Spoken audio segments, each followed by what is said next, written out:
We've opened this to all the churches of the area. Bueno, aquí vemos a los pastores Pepe Temblador y su mujer. We see the pastors from Ubrique and Arcos, Pepe Temblador y Regli. Bienvenidos. Nos alegramos de veros. Welcome, we're happy to see you and everyone else. También vemos a Bárbara y a su esposo Saturnino. Bienvenidos a este lugar. Welcome. Bienvenidos todos. Welcome everyone. Hoy vamos a escuchar unas enseñanzas We're going to listen to some teachings centradas, por supuesto, en la palabra de Dios. that will be focused on the Word of God. Y Príncipe Parker, And we have Prince Parker. él es pastor, He is pastor. es profesor en el seminario, en La Carrota, el seminario teológico. He's a professor at the seminary in Córdoba. Es teólogo, tiene varios doctorados, es una persona muy preparada. He's a theologian and has 2 doctorates. Y es una persona muy amena, además. And also he is a great Y teacher. ha venido estupendamente acompañado de su esposa Gina. And he's come with his wife Gina. Yo los conocí hace como 30 y pico años cuando vinieron como misioneros a España, a la tierra de donde yo vengo, de Daimiel, Ciudad Real, provincia de Ciudad I Real. came to Ciudad Real, where he's from, at the same time when I came to Spain, Al mismo tiempo cuando 1989. ella vino 89, en el 89, eso es. Muy bien, no nos enrollamos más, simplemente decir que es un privilegio de tenerles aquí. It's a privilege to have them here. ¿Oramos? Mhm. Señor, Let's pray. te damos gracias por el privilegio de poder tener tu palabra. Father, we thank you for the privilege of having your word, Y gracias, Espíritu Santo, por ayudarnos a entenderla y recordarla. and help us, Holy Spirit, to remember it and understand it. Y gracias por darnos maestros preparados para explicarnos. Thank you for giving us teachers that are prepared to give us this understanding. Señor, tu paz y tu bendición sean sobre el príncipe, Your peace and your understanding and your blessing be upon y Prince sobre todos nosotros escuchando. and over all of us. En el nombre de Jesús. In Jesus' name. Amén. Amen. ¿Puedes traducir esta primera parte? Sí. Está bien. Muy bien, muy bien. Esta primera parte, solamente tengo que explicar algo. I need to explain something. Esta es una serie de estudios This is a series of studies que formulé para un banco de teólogos en Londres. that I prepared for a bank of theologians in England, in London. Y pues querían escuchar pues ya una escuela de pensamiento desde una perspectiva que no habían contemplado. They wanted to listen to these teachings from a different perspective. Entonces, pues ya escribí una serie de estudios sobre la actitud correcta de la iglesia. So I wrote a series of studies about the correct attitude of the church. Pero esta actitud tiene que ver con la segunda venida de Cristo. But this attitude has to do with the second coming of Jesus Christ. Entonces vamos a indirectamente tratar con algo de escatología. So we're going to indirectly deal with something about eschatology. Pero no es directamente de la segunda venida de Cristo. But this is not a teaching directly about the second coming of Christ. Antes bien, habla de nuestra actitud tocante la segunda venida de Cristo. It's rather about our attitude concerning the second coming of Jesus Christ. Y con eso ya voy con... Muchas gracias.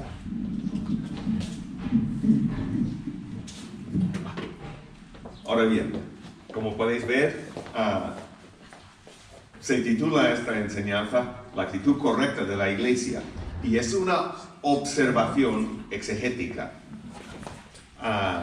De carrera como teólogo soy exégeta, quiere decir que un exégeta pues es un teólogo que tiene que dominar varias disciplinas. Una de las disciplinas es la filología, o sea, los idiomas antiguos. Eso también debería ser traducido también, porque... Sí, perdón. Perdón, es que si no está aquí, ayudaría. Okay, he is a theologian, and also he has to be knowledgeable about languages. So En mi campo, in yeah, his field exégesis. of knowledge. Um, Exegesis. Tiene que ver con la sociología, y también la historia medio oriental. It has to do with sociology and also with the Middle East history. Históricamente situaciones geopolíticas, And historically about geopolitical situations, geográficos, geographical situations, pues, y un montón de otras disciplinas que uno tiene que dominar. and many other disciplines that you have to be knowledgeable about them. Así que me involucro en excavaciones arqueológicas en el Medio Oriente. So I'm involved in archaeological sites in the Middle East. Y así que ayuda a ampliar la correcta interpretación de So all of these things escrituras. help us to know how to interpret correctly the scriptures.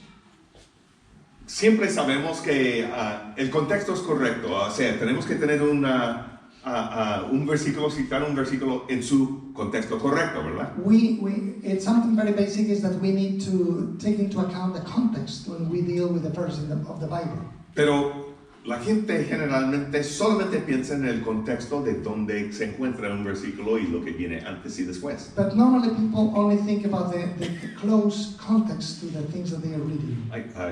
Lo que dice antes y lo que dice What it después. says right before and right after that passage. Pero el teólogo tiene que pensar But the theologian has to think lo que es contexto cercano, what is the close context textualmente, concerning the text y el contexto lejano. and the far context. Pero también tenemos que pensar en el contexto sociológico, But we also have to think about sociological context, histórico, historical context, geológico, geological, y pues, etcétera, cosas así. and other things like that. Muchas implicaciones. There are many implications Porque las escrituras no fueron escritas because the scriptures were not written en un vacío existencial. in an existential vacuum.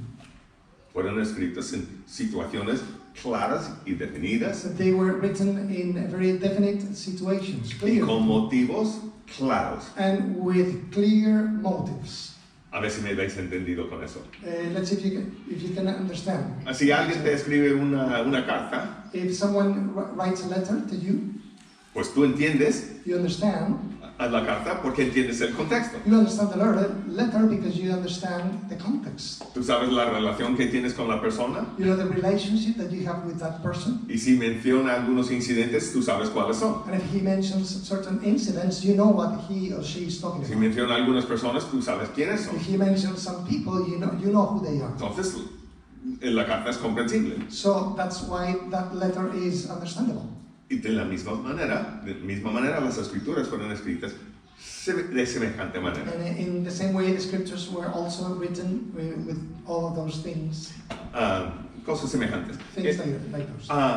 Pero si no sabes cuáles son estas cosas But if you don't know which are those things, y escoges un versículo, and you choose one verse, me gusta lo que dice eso. I like what this verse says. Entonces lo voy a aplicar a eso. So I'm going to apply this to that thing.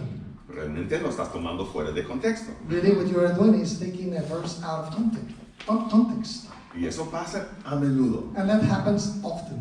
Y eso es lo que llamamos eisegesis. And that's what we call exegesis.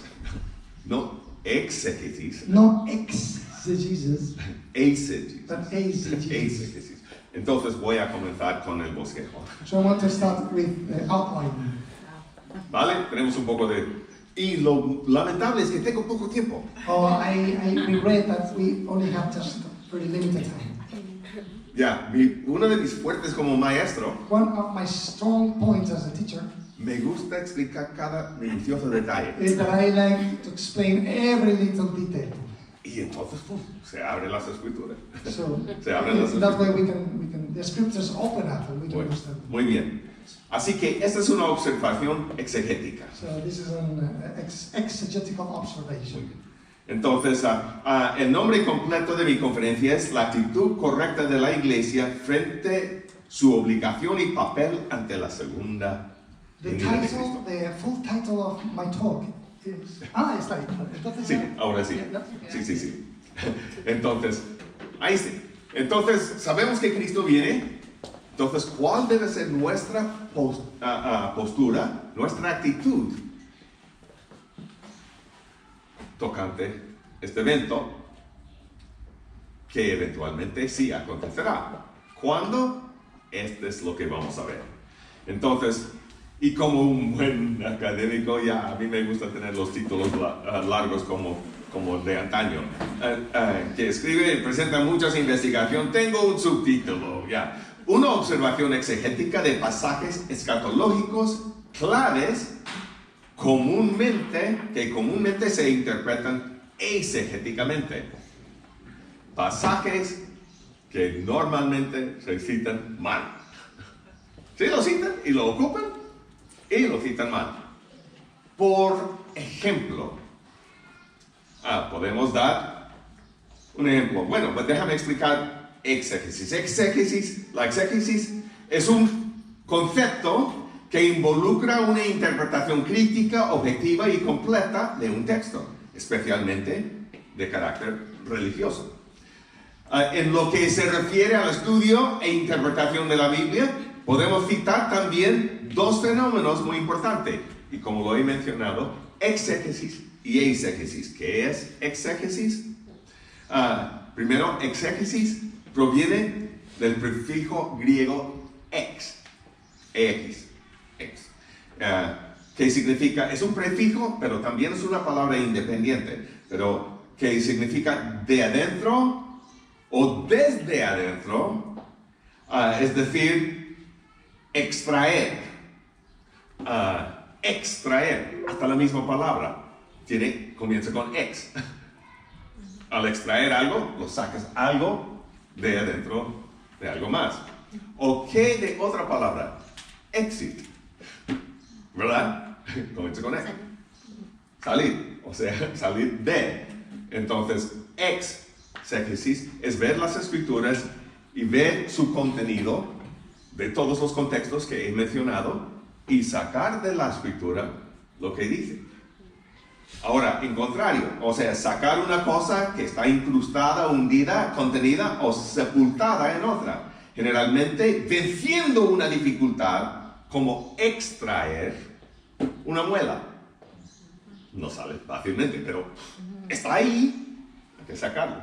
Entonces, sacar una cosa de otra que está contenida o formando un todo de ello, extraer la esencia de una hierba es parte, sacar su esencia. Entonces, en el griego este prefijo ex también puede ser usado como una palabra independiente con el mismo uso y significado.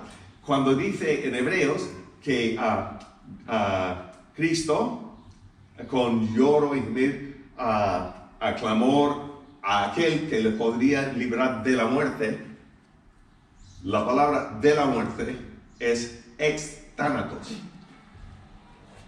Extánatos. ¿Qué quiere decir? No me dejes morir. No estaba diciendo eso. Ya no quiero morir. No estaba hablando de sacarle del lugar de los muertos, extraerle del lugar del Hades, del Seol, de sacarle del lugar de los muertos, o sea, salir de ahí. Eso es otra cosa. Tengo una serie de enseñanzas de eso. Esta palabra puede ser escrita como ex o ek, ex o ek, depende si la palabra antes o después comienza con vocal o consonante, ¿sabes? Eso cambia su uso, pero es la misma palabra. Entonces, sí, en cambio, el segundo, eisegesis, comienza con eis, que significa desde afuera hacia adentro. Como un virus invade el cuerpo. O sea, viene desde afuera, va adentro. Entonces, eisegesis. O sea, estamos inyectando o aplicando nuestra propia interpretación. Mayormente es inocente. Una interpretación exegética, muchas veces lo repetimos porque siempre lo hemos escuchado. lo repetimos, a veces leemos un versículo y no vemos lo que leemos, o sea, pasa inocentemente. O sea, y otras veces hay algunos que lo hacen maliciosamente, con malas intenciones. Eso no es la mayoría de los casos. Otras veces pasa por la ignorancia, y no lo digo de una manera denigrante. Simplemente la gente ya dice, pues mira, yo estoy pasando esta cosa, mira este versículo. Pues qué buen versículo que habla directamente a mi caso. Pero realmente el versículo puede estar hablando de un punto extremo de Extremadura, qué sé yo, ¿se me entiende? O sea, puede hablar de una cosa completamente diferente, pero parece bien. Y hay muchos ejemplos que quiero dar. Voy a nada más dar unos cuantos. Pero siendo así, se conoce como exégesis, el proceso de ir a la Biblia para quitar de adentro lo que en ella está escrito. Lo que ella está diciendo. Normal, doctor Parker, claro que todos lo hacemos, pero no lo hacemos siempre. Y espero dar unos ejemplos. La palabra griega significa narración o explicación, es decir, extraer el significado de un texto dado. Involucra una interpretación crítica y completa de un texto. Ahora bien, exégesis se basa del sintaxis y del pasaje y la semántica, quiere decir gramática y léxico. Léxicas son las palabras usadas y cómo se usan. Entonces, tengo que pasar eso nada más para justificarme de lo que voy a decir. O sea, que es un motivo. O sea, quiero dar las bases, que no estoy hablando al aire. A ver si me entienden. Entonces, teológicamente, exégesis establece el significado de un enunciado o pasaje. En exégesis buscamos determinar precisamente, exactamente, la intención, el pensamiento, el motivo, exactamente lo que dice la escritura. Entonces, voy a pasar otro y llego hasta contexto idiomático. Es idiomático, histórico, contexto, ¿ya? ¿Lo tienes? Muy bien. Histórico, sociocultural, ese es contexto, como mencioné. Geográfico y personal. Ninguna escritura fue escrita en un vacío existencial. La pregunta, ¿cuántos habéis escuchado que Moisés era tartamudo? Este es exégesis. No tiene nada que ver. Pero vamos a pensar en la situación sociocultural de Moisés. Nació en una familia egipcia, hebrea, ¿verdad? Nació en una familia hebrea. Ahora, cuando la princesa, la hija del faraón, vio el bebé y su hermana le dio... Ay, perdón. No, está bien. Yo me ocupo de esto. Sí, hombre, yo puedo moverlo. ¿No? Porque si no se puede. O sea, se ve como todo. Se ve todo. Sí. Merci. Entonces, su hermana dijo a la princesa, ¿puedo encontrar una nodriza? Entonces, llevó la madre. ¿Y no crees que la princesa dejó a la mamá y los hermanos de Moisés en una chabola de barro? ¿Se me entiende? Entre los esclavos. No, la tomó en el palacio, ¿se me entiende? Y a Aarón y a Miriam, o Miriam, como es en el arameo, pues eran mayores que Moisés. Entonces, ellos ya hablaban el hebreo. Y estando ahí, mayores, eran bilingües. También hablaban el egipcio. Pero Moisés estaba con su mamá y ella le hablaba en hebreo hasta que fue destetado. Que podría ser hasta los 3, y en algunos, depende de la cultura y la sociedad, de entre 3 y, imagínalo, hasta 5 años. ¿Se me entiende? Pues sí. Te puedes ir a partes del mundo del día de hoy y la mamá está amamantando un pequeño y viene un bebé caminando y le presta y sigue y hasta que lo destetan y entonces entra en otra etapa de su vida.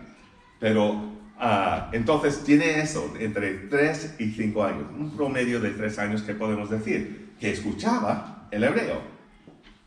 Pero entonces le ponen un ambiente totalmente egipcio. Y toda su educación, sus estudios. Y es criado como parte de la cultura dominante. Y tienes que entender la cultura dominante. Cuando estás en un país con una cultura dominante, pocas veces las personas se agachan para aprender la cultura e idioma de la minoría. Y eso así. Yo he dado esta conferencia en varios países y casi en todos los países hay una minoría que tiene otro dialecto o idioma y la cultura dominante no lo hablan. Ellos tienen que hablar el idioma de la cultura dominante. Acordaos de José, aunque él hablaba perfectamente bien el hebreo, él representaba al faraón y hablaba con sus hermanos por medio de un intérprete. Acordaos, ¿se me entiende? Entonces Moisés no le iba a aprender a los otros idiomas. Tenía gente que cuando las otras personas no podrían hablar egipto, tenían que hablar con él por medio de un intérprete, ¿verdad? Un traductor.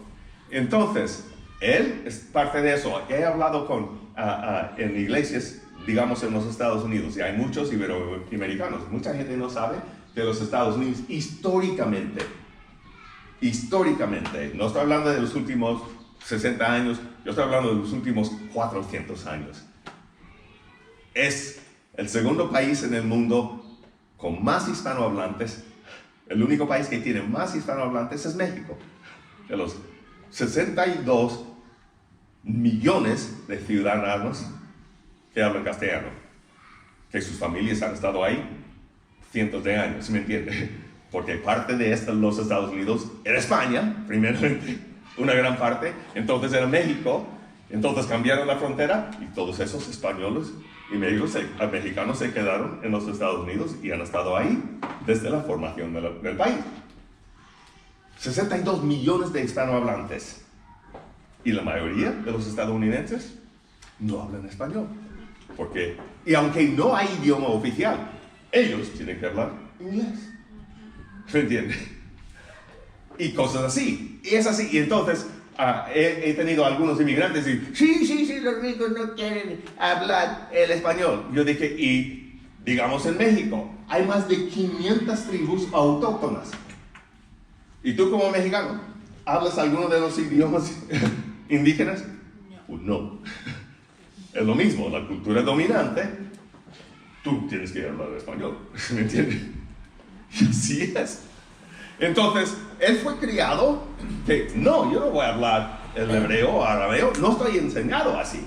¿Se me entiende? Entonces, a los 40 años, está echado fuera de Egipto, está en exilio y está viviendo con Jethro. Y él habla arameo. Ahora, a los 40 años, aprende tú un idioma nuevo a los 40 años. Aunque lo aprendes a manejar un poco, vas a tener un acento, vas a tener la gramática ya de patas arriba, ¿sí me entiende? Vas a tener todo. Pero es Moisés, te queremos, ¿sí me entiende? Le quieren de todos modos. Y él sabe que es torpe. Y ahora Dios le llama y dice que tienes que volver y hablar con los jefes de tu pueblo. Yo sé que soy hebreo, pero mi hebreo es fatal. ¿Y yo con qué cara voy a hablar? O sea, yo siempre he sido torpe en hablar los otros idiomas. Bueno, viene tu hermano, que fue criado en la casa de la hija de Faraón. El egipcio lo tiene de la raza, de la clase alta escalón del egipcio y también del alta escalón de los hebreos. Porque él es un esclavo de casa, no de campo. A ver si me entienden. Los esclavos de campo ya falta un diente aquí, ya tienen callos y están jorobados y todo azotado del campo. Pero él tiene las manos suaves y la ropa fina porque es un esclavo de casa. ¿Me entiende? Y también que vienen los invitados y él tiene que hablar todo. Viene solo, y él tiene que atenderles en su idioma. ¿Quién es tu hermano? Él habla bien en cuanto a los idiomas. Mira lo que dice de Moisés. Dice, Un momento. A despertar mi ordenador. Ok. Y Moisés fue instruido en toda la sabiduría de los egipcios y era poderoso en palabras y hechos. ¿Eso suena tartamudo? No. Él era poderoso en palabras y hechos, pero no hablaba bien los otros idiomas. No le quitaba nada de su capacidad cerebral. Simplemente no hablaba. No era bilingüe o políglota. ¿Me están entendiendo? Sí. Pero a la gente que viene de una situación monolingüística, cree que, pues no hablaba bien, pues tiene que ser que era tartamudo. Eisegesis, en vez de investigar cuál era su situación y hacer exégesis. Me están mirando como este árbol lleno de búhos ahí. Ok, ¿dónde dije en la Biblia, dónde está en la Biblia de los 144,000 judíos? ¿Cuántos lo habéis escuchado? 144,000 judíos.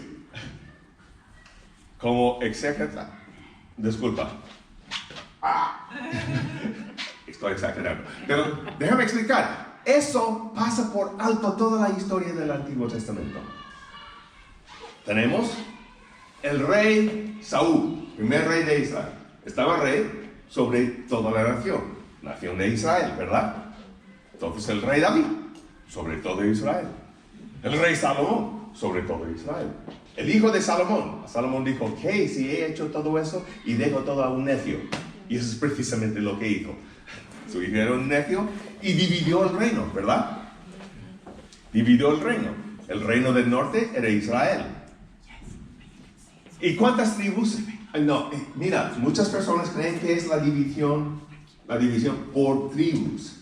La división no era por tribus, sino por heredades. Por heredades. Porque los levitas eran una tribu, pero ellos no tenían heredades. Entonces las heredades, el profeta vino y quitó su manto y lo rasgó en 12 pedazos, ¿verdad? Y realmente, se van a enfadar. No eran 12 tribus, eran 13. Porque la tribu de José, que nunca se oye mencionar la tribu de José, eran Manasés y Efraín. Son 13, ¿se me entiende? Pero esos dos son la tribu de José, pero ellos cada uno recibieron su heredad. ¿Me están siguiendo?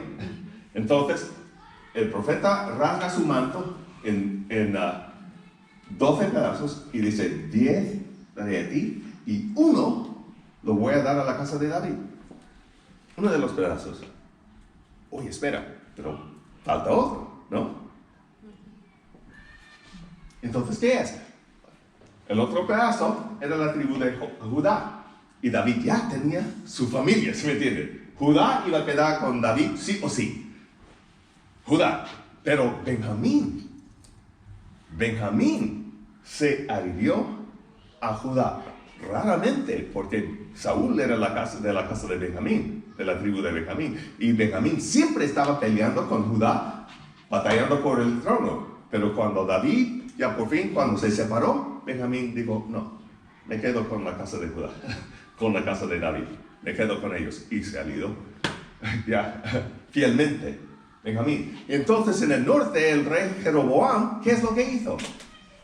Quitó los levitas de su sacerdocio. ¿Cuántos se acuerdan? Los pastores, yo estoy seguro. Quitó a los levitas de su sacerdocio, les iba a matar con hambre, porque los levitas no tenían heredad, no tenían nada, y dependían de los diezmos del pueblo. Pero ahora que no tienen trabajo, abandonan el norte y van al sur, porque el templo está ahí tienen trabajo. Y fíjense, cuando antes todas las tribus daban diezmos en apoyo a Leví, ahora nada más Judá y Benjamín están apoyando lo que todos hacían antes. Y Dios todavía los bendijo y se prosperaron. ¿Te das cuenta? Duraron casi 300 años más que el reino del norte. El reino del norte, el quinto rey, Omri, que era como el Salomón para ellos, era el más grande, compró el monte de Samaria, o de Samir, y puso la ciudad de Samaria ahí. Ese llegó a ser la ciudad capital y el centro de toda la vida del reino del norte. En el Nuevo Testamento, todas las tribus del norte se conocen como los samaritanos. Son las otras tribus, son las tribus del reino de Israel. ¿Me están siguiendo? Son los primos. Herederos de la promesa también. Cristo los predicó, aunque les consideraban como inmundos porque nunca eran muy fieles a Dios, pero eran de la promesa. Y Cristo, sí, fue y presentó a ellos. Pero lo que quiero decir es que judío, la palabra judío es un gentilicio. ¿Cuántos saben lo que es un gentilicio? ¿Verdad? Uno que es de Sevilla es uno de Córdoba, cordobés. De La Mancha, manchego. Ese es un gentilicio, ¿verdad? Los del norte, del reino del norte, su gentilicio venía de la ciudad capital, lo cual eran los más famosos, los samaritanos, y los del sur, de la tribu de Judá. El gentilicio es judío. La primera vez que se ve judío en los libros post-cautiverios, Esther y todos ellos, los judíos, porque todos eran del reino del sur, que estaban en ese libro.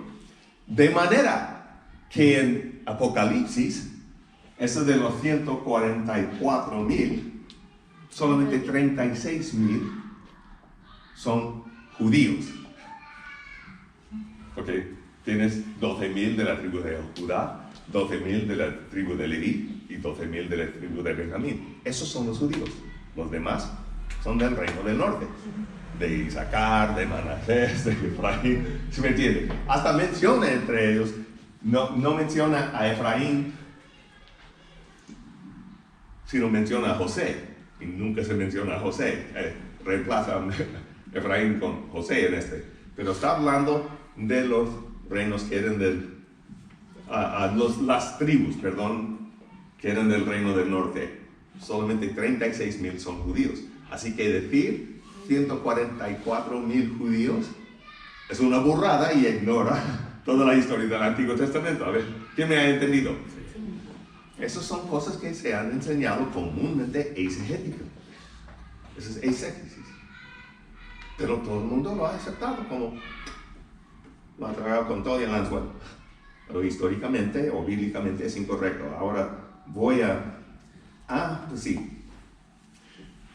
Si me permite, pastor, dar uno más. Entonces, dame un versículo del Nuevo Testamento. Y esa es una pregunta que he hecho en conferencias de pastores en Asia, en África, en Sudamérica, en América del Norte, en todo el mundo. Con pastores. Dame un versículo que habla de la inmutabilidad del Señor. Que no cambia nunca. Un versículo que dice, no, Cristo nunca cambia, o Dios nunca cambia.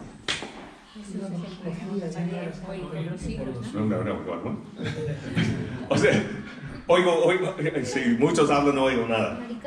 Sí, dime. Jesús es el mismo hoy, ayer y por siempre. Casi siempre oigo este versículo, ¿verdad? Sí. Eso es, siempre se escucha este versículo.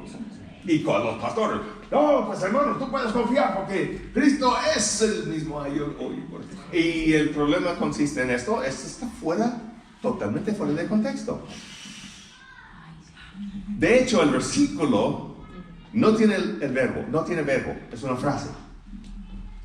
Jesucristo, el mismo ayer, porque así es como se debe citar, porque la palabra es, no está ahí. Jesucristo, el mismo. Entonces, ¿qué es lo que dice en el versículo antes? Alguien, por favor, lee.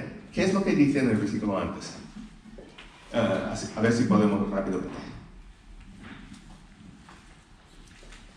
¿Están captando la idea de que cuán inocente puede ser la exégesis? ¿Me entienden? ¿Cuán fácil es de caer en eso? O sea, no había malicia, simplemente no había investigación. O sea, exégesis. Y eso es sencillo. Eso es simple. ¿Quién lo tiene? Por favor, alguien. El versículo antes. Ese es el versículo 7. ¿Puedes repetir el capítulo, por favor? El capítulo 13, Hebreos 13, perdón, yo esperaba que todos fueran directo. Hebreos 13, versículos 7 y 8. Sí. Acordaos de, Sí, por favor. acordaos de vuestros pastores que os hablaron la palabra de Dios. Acordaos de vuestros pastores, los que os han hablado la palabra de Dios. Ahora, déjame deciros, un nuevo creyente es como el pato. Dice que el pato, la primera cosa que ve cuando sale de su huevo, es mamá. ¿Se me entiende? Es la cosa. Un nuevo creyente es así. Si tú hablas con una persona de Cristo y esa persona recibe a Cristo, tú eres el héroe. ¿Se me entiende? Oh, tú eres la cosa más grande. Tú me hablaste de Cristo. Y las personas, muchas veces las personas que conozco a muchas personas, yo incluido, las personas que me hablaron de Cristo ni siquiera están sirviendo al Señor. Una de ellos es, los demás, ya. Pero yo los veía. ¿Y cuántas veces decimos, no me mires a mí, mira a Cristo? Como si tenemos que ver a una escayola colgada en la pared. ¿Dónde vamos a ver a Cristo? A ver. La Biblia dice, Cristo en ti es la esperanza de gloria, ¿no? Pablo dijo, siga a mí como yo sigo a Cristo, ¿verdad? Entonces, lo que habéis visto y oído en mí, esto haced, y el Dios de paz, en Filipenses, estará con vosotros. ¿Qué habéis visto en mí? Entonces, tenemos que ser tan audaces para decir, no, yo voy a ser el testimonio para que vea Cristo en mí. Haz la entrega. Simplemente es eso, no puedes echar la culpa, no me mires a mí. Entonces, ¿por qué me estás hablando? ¿Y tú quién eres para tomar mi palabra en tu boca? Dice el Salmo. Entonces, dice, acordaos de los que os hablaron la palabra de Dios. Y mirad, ¿qué dice? Considerad cuál haya sido el resultado de su conducta. Y considerad cuál haya sido, en griego es el anástrofe. El anástrofe, la manifestación de su carácter. ¿Cuál haya sido su conducta? O sea, Imitad su fe. Y imitar su fe. ¿Y qué es la fe que tiene que imitar? ¿Qué es lo que tienes que ver en esa persona? Cristo, ayer, hoy y siempre, cada día. Y acordaos que los hebreos eran los que eran perseguidos. ¿Sí me entiendes? Estaban sufriendo ya muchas cosas. ¿Pero qué? En lo bueno, Cristo vive. Le están torturando, Cristo vive. ¿Sí me entiende? Este es, no que te veo hoy, aleluya, estoy en la primera banca solo, Dios hace al hombre feliz y entonces ya tienes un chichón. A veces me entiende, no, Cristo ayer, hoy, en el futuro, para lo que hay. Cuando me dieron esa serie de embolias y no pensé que iba a poder caminar, pues tuve que aprender a caminar otra vez. O sea, estaba malo y llegué a un punto que el gato de la casa de mi hija vino y se acurrucó, y eso es cuando una persona ya está ya a las puertas, ya los animales se llegan y quedan, y estaba ahí y me decía, quita. Y me llevaron al hospital y mi sangre se había tornado séptica. Ya. Me metieron en urgencias y estaba, pero yo veía las puertas ya ves las puertas de la gloria, y yo pensé que, bueno, Señor, ya eso, ya de estar casi muerto no es nada divertido, ya o sáname o llévame, ¿sabes? Yo estaba ahí, y mi esposa te puede decir, pasé unas montañas rusas, y yo dije, si me voy a quedar aquí, Señor, de una vez llévame, o sea, porque si no voy a estar útil, ¿para qué estoy aquí? Pero Cristo siempre estaba por delante, ¿se me entiende? Pero la cosa es, no es que, porque estoy enfermo. Porque no, ya, ¿se me entiende? No soy de Krypton. Siguiendo con el tema, tú sabes quién era de Krypton. No. Superman. De los míos, uno de los míos. Entonces, bueno, pero lo que quiere decir que, a ver, tienes este testimonio, pero la gente lo interpreta poniendo es que no está, y si lees en tus escrituras muchas veces está en itálico o está en un tono de gris más claro para decir que no está en el griego, no están en los autógrafos. Así que, ¿cuál es el resultado de su conducta? Cristo ayer, hoy y siempre. El testimonio constante. Eso es lo que Pablo está diciendo. Esto observa. En otras palabras, no está hablando de Cristo, está hablando de ti. Está hablando de nosotros. Léelo. Este es exégesis, ¿no? Entonces, bueno, no voy a entrar en Romanos 8. Me encanta. Pero el tiempo es la cosa. Sigo. Mi esposa está diciendo sigue. Yo me pongo demasiado contentillo aquí. Entonces, terminamos hoy. sí. Hasta eso, ¿de qué se trata la historia de José? La gente, pues sí, ya te rompe el corazón tocándole, José, pero no se trata de José. No se trata de José. Ay, doctor Juan, que me estás mareando. No se trata de José, porque en capítulo 37, ya hemos hablado de eso. O sea, capítulo 37, ya te puedo decir de que José recibió lo que se traduce como la túnica de colores, pero en hebreo es túnica de manga larga que manifiesta el heredero, el primogénito, el heredero legal. El primogénito de Jacob era Rubén, ¿verdad? Pero él violó el hecho de su padre y descontado. Ok, la primogenitura hay 3 primogénitos más, ¿verdad? Pero 2 son primogénitos de concubinas. Y como hemos visto con Abraham y Agar, Ismael era su primogénito, pero cuando su esposa legítima engendró un hijo, la primogenitura fue quitada de Ismael y pasado a Isaac, ¿verdad?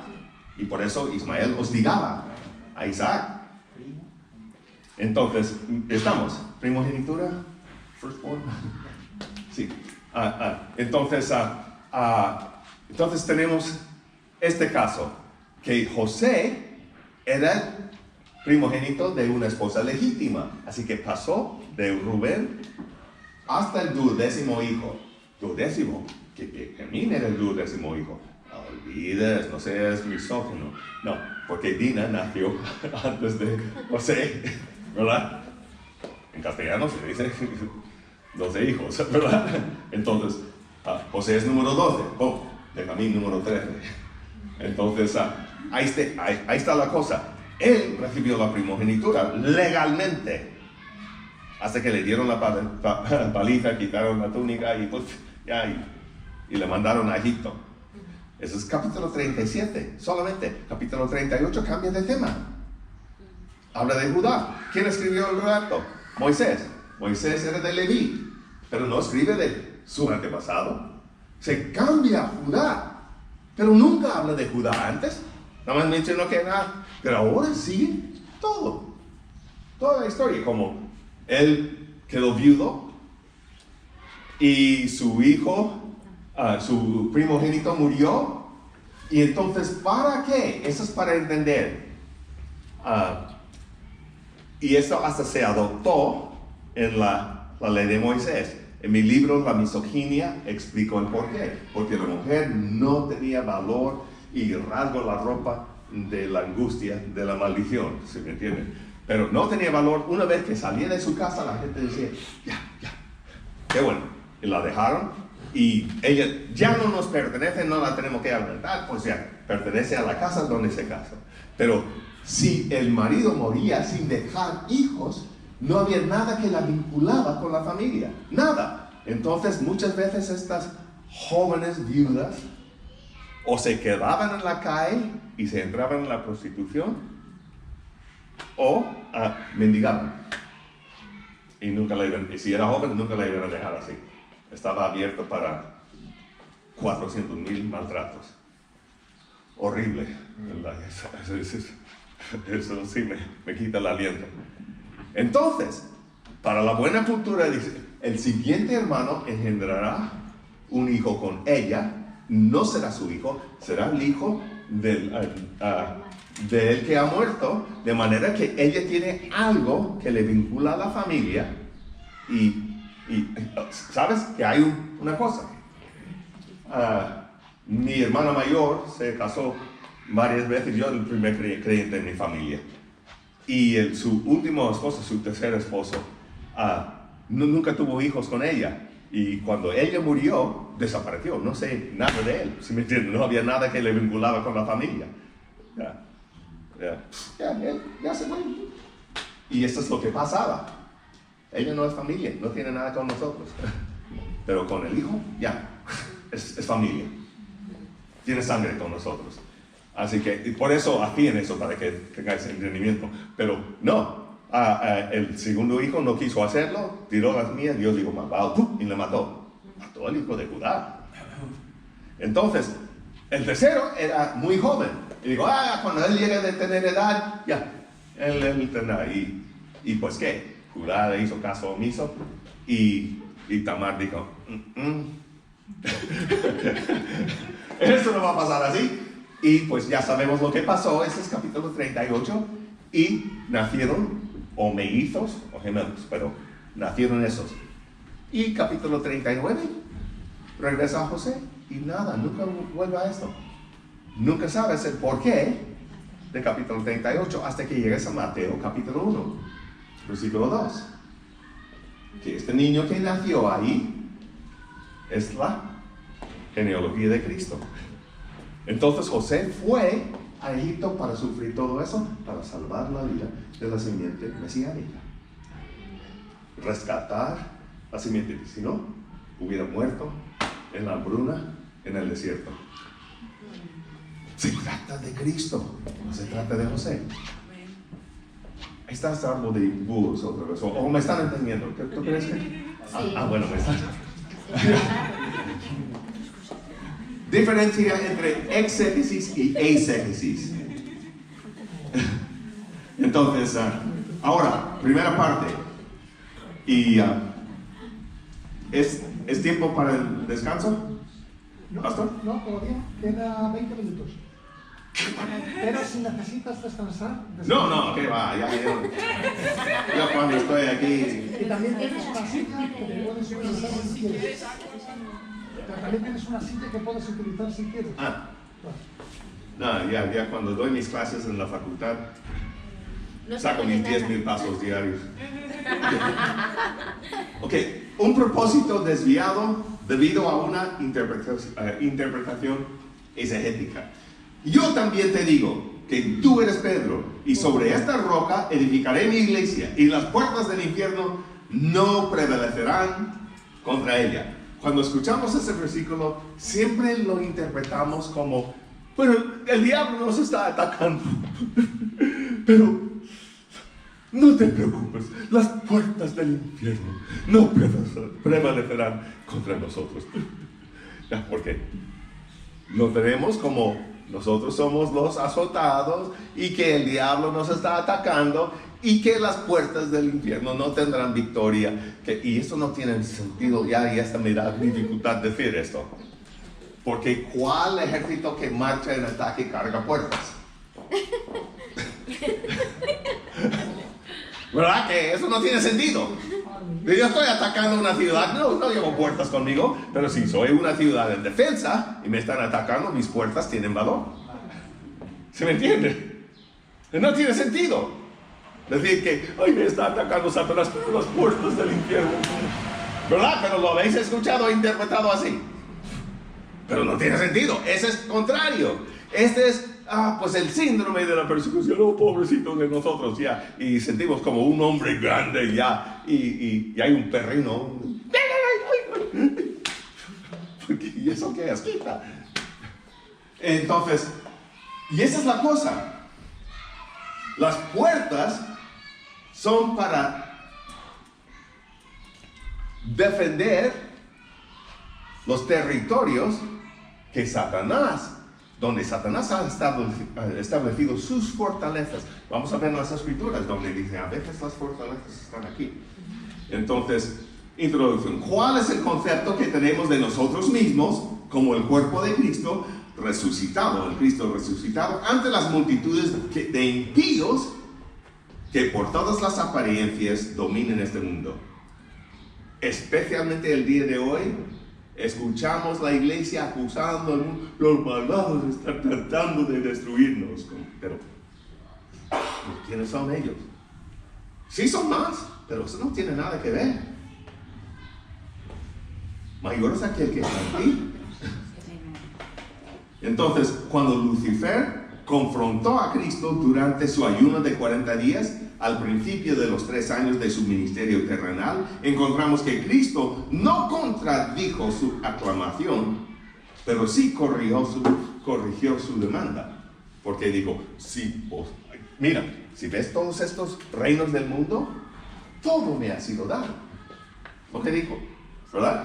Todo me ha sido entregado. Y te lo voy a dar si postrando me adoraras. Cristo no dijo, no es tuyo, Satanás. No. Él corrigió su demanda. No contradijo su proclamación. Entonces, así que, otra vez, el diablo le llevó al monte muy alto y le mostró todos los reinos del mundo y la gloria de ellos. Y le dijo, todo esto te daré si postrándote me adoraras. Entonces,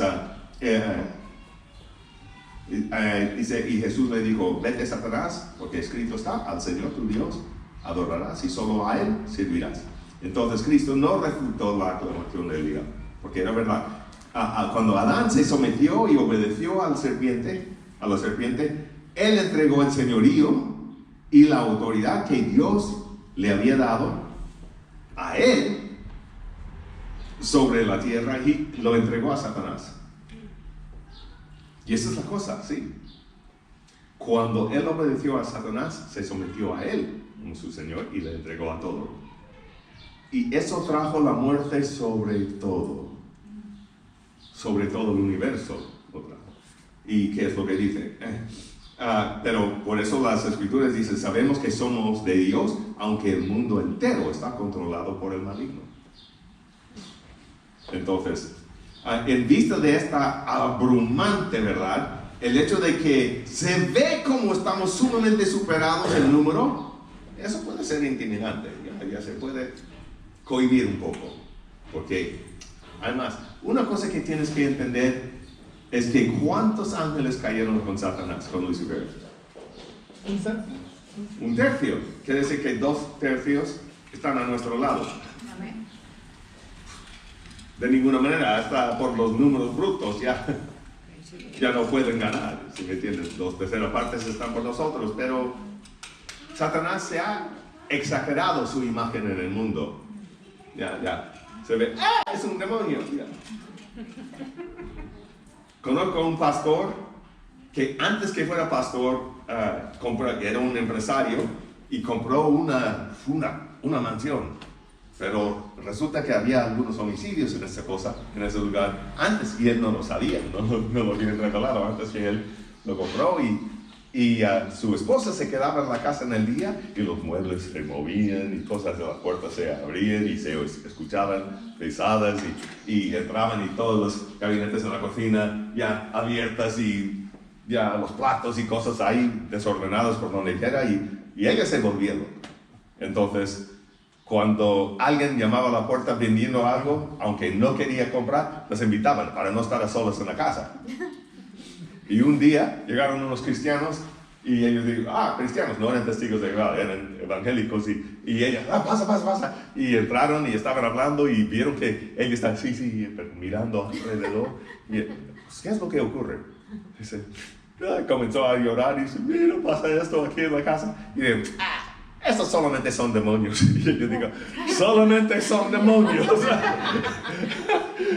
Como que, pero los hermanos tenían el concepto correcto. Ya estuvieron por ahí, prendo en el nombre de Cristo, ya es santo remedio. Ya, pues, ¿me entienden? Salieron ya tropezando unos sobre otros, yo me imagino. Pero, resultado hecho. Y ella se enteró que ya había un cambio grande y pues se entregó a Cristo y a continuación su esposo se entregó y pues lograron tener una iglesia muy grande en Texas. Se ha ido con el Señor del hermano. Pero escuché este testimonio, me encantó la respuesta de los hermanos. Estos solamente son demonios. Cosa pequeña. Entonces, otro mal concepto. ¿Cuántas veces en tu iglesia has estado orando, Satanás, te reprendemos ya en el nombre de Cristo? Satanás no sabe quién eres tú. Él no se entera de nosotros. Solamente hay un solo Satanás. Damos más poder a Satanás que a Dios. Él solamente puede estar en un lugar a la vez, porque no es omnipresente, no es omnisciente. Él no sabe todo. Y él tiene miras de conquista global. ¿Me entiendes? A menos si tú tienes impacto global, no tiene nada que ver con él. Él busca la cosa. Hay súbditos que pueden encargarse. Y estamos peleando con unos demonios pequeños. Aquí tenemos que saber cómo identificarlos. No dan más poder a los espíritus malignos que merecen. Y eso tiene que, no lo menciono nada más de paso, porque tiene mucho que ver con nuestro concepto de la segunda venida. Lo voy a volver a este. Tenerlo en cuenta. Entonces, pero no obstante, el contexto y la perspectiva correcta siempre prevalecerán cuando entendemos que también es verdad que las Escrituras nos dicen, hijitos, vosotros sois de Dios y los habéis vencido, porque mayor es aquel que está en vosotros que el que está en el mundo. Lo sabemos, ¿verdad? Lo sabemos. Pero nuestras mentes todavía damos más capacidad al maligno. Ha sido una lavada de cerebro eficaz. ¿Somos vencedores o víctimas? Claro. Pero te puedo decir, hasta bíblicamente eso es incorrecto. Porque la Biblia dice que somos más que vencedores. Doctor, ¿para qué no me dejas en paz? Pero es verdad, ¿no? Somos más que vencedores. Vencedores, queda un poco. Bueno, vamos a ver. Entonces, una presentación exegetical de nuestro versículo introductorio frecuentemente muestra, o exegética, frecuentemente muestra una abierta predisposición para una mentalidad de vencimiento y de víctima. Pobrecito de nosotros, como si no tuviéramos poder. Como si siempre pueden los espíritus malignos más que nosotros. O si ataca, tenemos motivo de temblar. No, vamos a ver. Este versículo casi siempre se interpreta como el enemigo nos está atacando, pero no nos vencerá. ¿Por qué? Las puertas del infierno no prevalecerán contra nosotros. Pero esa interpretación ilógica ignora por completo del hecho de que ningún ejército que marcha en ataque contra una ciudad u otro ejército carga puertas. Hasta la imagen es ridícula, ¿no? Al pensar eso. Entonces, piensan lo que estamos diciendo, las puertas del Hades no prevalecerán.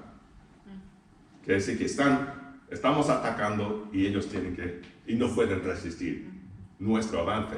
Sí atacamos, pero si acobardamos porque tenemos este temor de los demonios, porque son muy grandes, nunca vamos a atacar.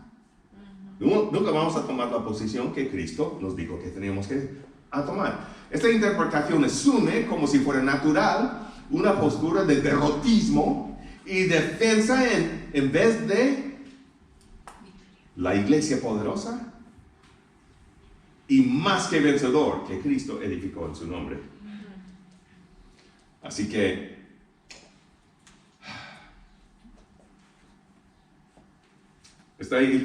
esta interpretación ilustra una iglesia acobardada porque se siente perseguida. Y escucho esto en muchas partes. Mira, los malvados están tramando destruir la iglesia. Otra cosa que dicen, y no me meto en la política, los gays quieren destruir la iglesia. más amenaza para la iglesia son los adúlteros y los fornicarios que los gays. Créelo. Eso es lo que más, tenemos más problemas, ya los gays están allá. Eso, no, nada puede. ¿Cuántos habéis escuchado? El mundo está peor que nunca. Dice la persona que jamás ha abierto un libro. ¿Cómo que peor que nunca antes? Bueno, ya, el siglo pasado sufrimos 2 guerras mundiales aquí. ¿Cuántos miles de millones? O sea, o millones y millones murieron. Imaginen. ¿Cuántos cientos de millones murieron aquí en Europa? ¿Cómo que peores que nunca? ¿Tú sabes cuál era el imperio más grande en la historia de la humanidad? Alejandro Magno. ¿Ah? Alejandro Magno. Genghis Khan. Genghis Khan, como 20 o 30 veces más grande. Es más, su imperio abarcaba 11 zonas de tiempo. ¿Será en China? ¿Ah? ¿En China? Mongol. En Mongolia. Sí, de Mongolia. Y un masacre arrasando, pero con millones. Ya. O sea, la historia de la violación, del tráfico de esclavos sexuales, la historia, eso tiene milenios. Y de guerra, masacres, y si supiera, si pudiera oler los campos de batalla. Imaginen, los 300 espartas espartanos, merci beaucoup. Los 300 espartanos pelearon, se dice, hasta 1 millón de persas y mataron a 100,000 antes que se acabaron con los 300. 100,000 en una batalla. La batalla de Stalingrado, 1 millón de muertos en una sola batalla de Stalingrado. 1 millón de muertos, ¿te das cuenta de lo que es eso? ¿Qué masacre es esta? Y pues podemos seguir, y estas, cogiendo cosas, y las cosas que no sabemos, y que Dios sabe todo, para decir que lo que es que de niños ya veíamos los dibujos animados, y cuando llegamos a ser grande podemos ver sobre el vallado que nos rodeaba, que nos protegía. ¡Uy! Eso es peor que nunca, es peor que tú lo has visto, ¿me entiendes? Tú te estás enterando de un poco de la fechoría que está en el mundo. El pecado siempre ha sido pecado. Lo malo siempre ha sido malo. En Levítico, cuando está hablando de todas las cosas horribles que hacen las naciones, no es profecía. No están diciendo un día, eso estaba pasando en su mundo, en su día. Y no vemos estas cosas que están sacrificando niños, ya poniéndolos, no vemos eso. ¿Te das cuenta cuán horrible ha sido el mundo? Y Dios ha visto todo eso. Entonces, pero creemos que el mundo está más horrible que nunca, porque ha ofendido nuestras sensibilidades. Eso no es nada. Dios ha visto todo y Cristo vino para morir por eso. Él está consciente de todo, lo que no nos enteramos nosotros. Cosas que pasan en los callejones en las ciudades grandes, aquí en España o en todo el mundo. Se dice que el tráfico de España es uno de los más fuertes que hay en Europa. Tráfico humano. El tráfico humano. Sí. Eso está fuerte porque en Europa occidental hay cada cosa escabrosa que sin conciencia, y si eso compara, pero aún así no compara. O sea, tampoco es novedad para Dios. No sé.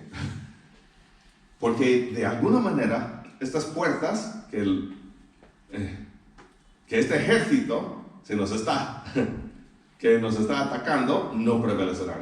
Pero reitero, esa interpretación es ilógica, no tiene sentido. Lo que Cristo está ilustrando es que Satanás y sus súbditos son ocupantes ilegales, intrusos, que no tienen derecho de estar, quienes han ellos han construido fortalezas en sitios que realmente no les pertenecen. Estas fortalezas existen tanto en el mundo físico como en nuestras mentes. Déjame citar un versículo. Segundo de Corintios 10, versículos 3 a 5. Pues aunque andamos en la carne, no militamos según la carne. Porque las armas de nuestra milicia no son carnales, sino poderosas en Dios, para la destrucción de fortalezas. ¿Dónde están esas fortalezas? Destruyendo consejos y toda altivez que se levanta contra la ciencia de Dios y cautivando todo intento, o sea, todo pensamiento a la obediencia a Cristo.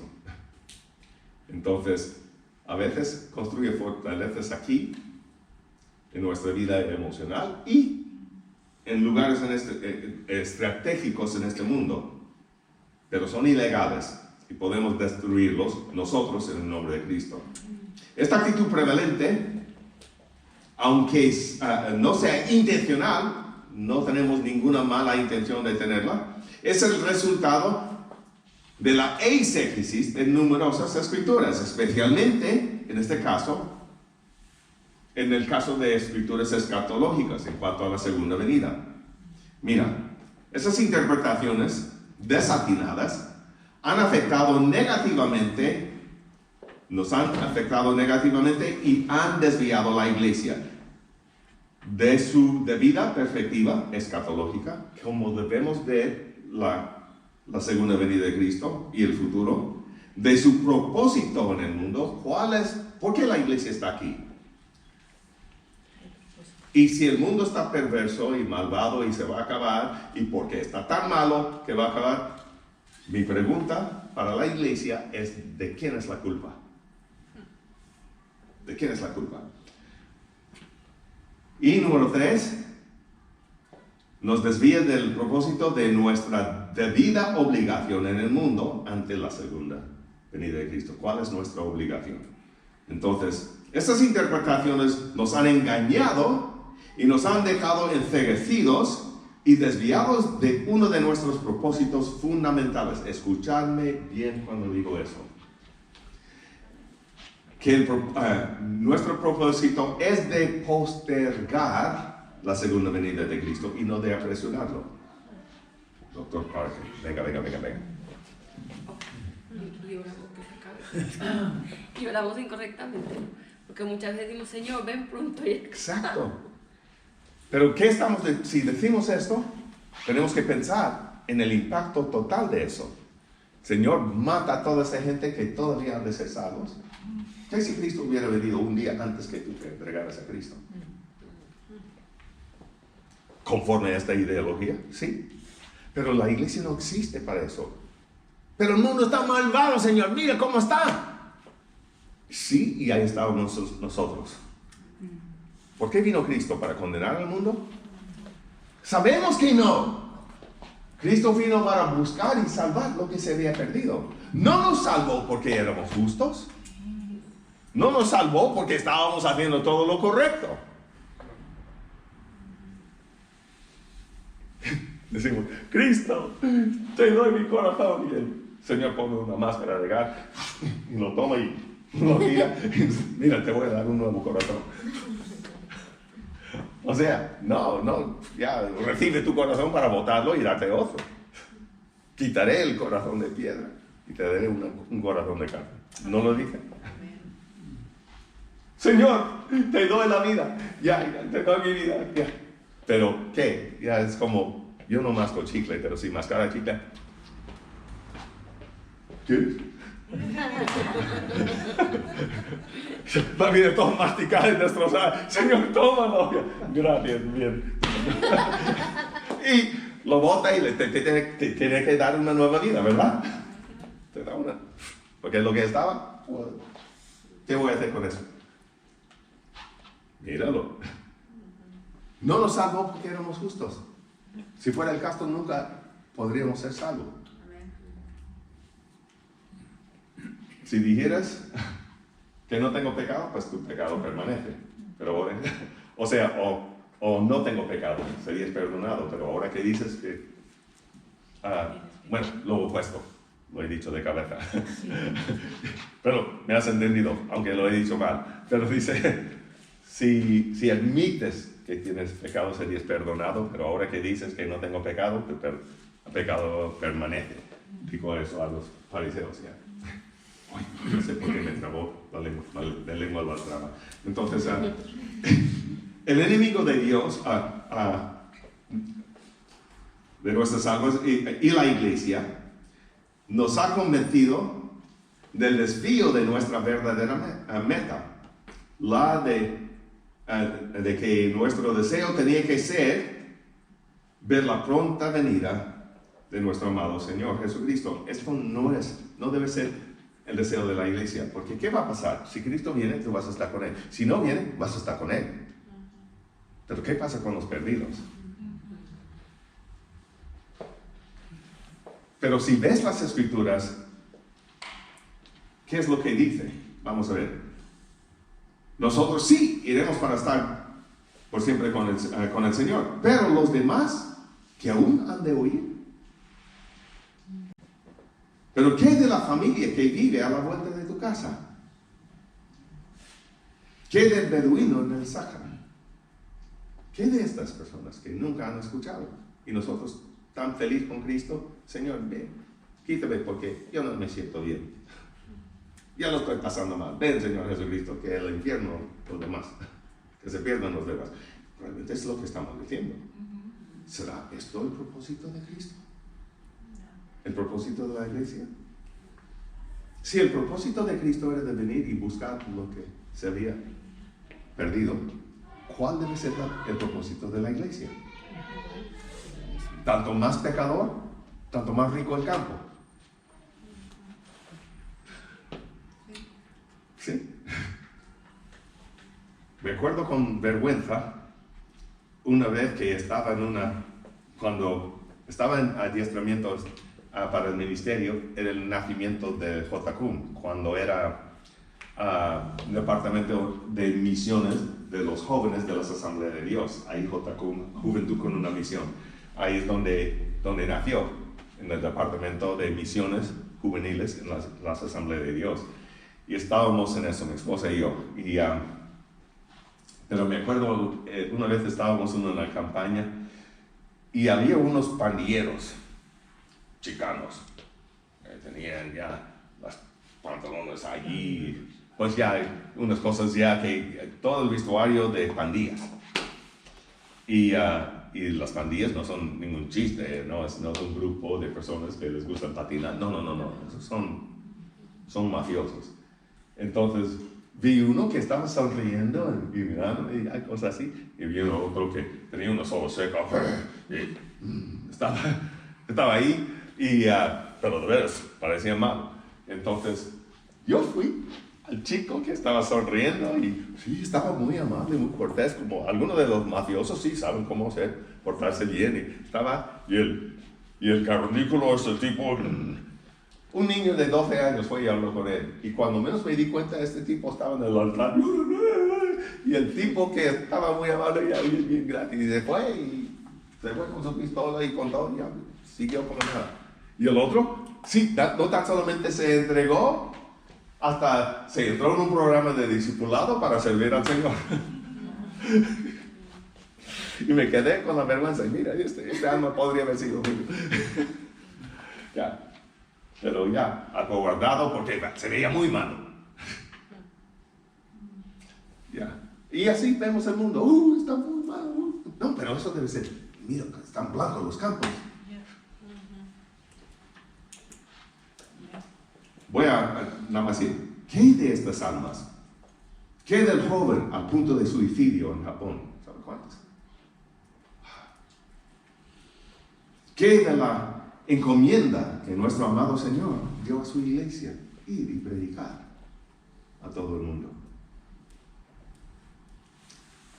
A veces veo la iglesia como la persona que va a condimentar su comida. Va a condimentar su comida y nunca te ha pasado que la tapa de la sal está floja y ¡puf! Toda la sal cae en un solo lugar. La sal es buena, pero no exageres. Sí. Los cristianos les gusta estar donde están los cristianos, porque está bien bonito ahí. Pero lo demás, nos gusta llevar agua al mar, no al desierto. Y no lo digo de forma condenatoria. No, no. Yo llegué aquí a España, lo último de los 80, juntamente con Carlota, cuando España era menos de 1%, la décima parte de 1%. La décima parte de 1%. Y llegué aquí precisamente para eso. Y ahora vemos otra cosa, ya, qué glorioso, qué bonito, la iglesia por donde quiera. Ya, y ahora estoy más viejo y ya para ir a otro. Pero yo estaba en América Latina cuando América Latina estaba así. Y cuando vi el avivamiento, dije, más campo seco. Vamos a llegar aquí. Y si pudiera, pero ya, yo como te digo, yo estoy llegando a ser septuagenario. Entonces, pero para comenzar otra vez, para ir digamos, a Arabia Saudita o una cosa donde hay poco evangelio, me encantaría hacerlo. Pero sería poco difícil. Y ahora tengo ya mi puesto en la facultad y puedo adiestrar a jóvenes para seguir ya para generaciones. Yo digo a los muchachos, mira, yo fácilmente tengo 52 años en el ministerio. Yo fácilmente me acuerdo 40 años atrás, 50 años atrás, cómo estaba.